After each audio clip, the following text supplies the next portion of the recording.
Now, just quickly before I take this panel off, it's worth mentioning something. Please try and avoid cheap bolt kits, because normally a cheap bolt kit, they might look fancy, but normally they're aluminium like this, and they're a nightmare, absolute nightmare. They look fancy for about 10 minutes, but the minute you try taking them apart, they do things like this. They get all bent, the threads strip, the heads round out, they snap. It just makes everything a pain in the backside. Equally, even when they're steel, like the fairing kit on this bike's not very old, and it came with these bolts. But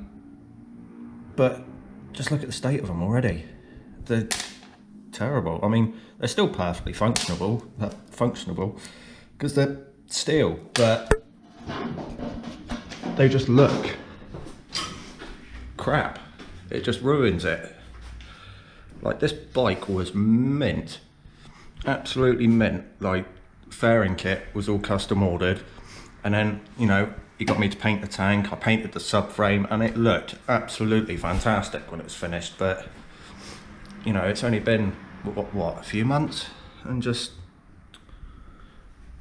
cheap bolt kits, it ruins bikes. Like, if you want to upgrade your fairing bolt kit, go for like stainless, go for titanium. I mean, it's bloody expensive, but if you want a fancy bolt kit, you're gonna have to spend the money, because if you're gonna buy cheap crap like that, it just causes a headache. Like, you're better off staying with your original stuff.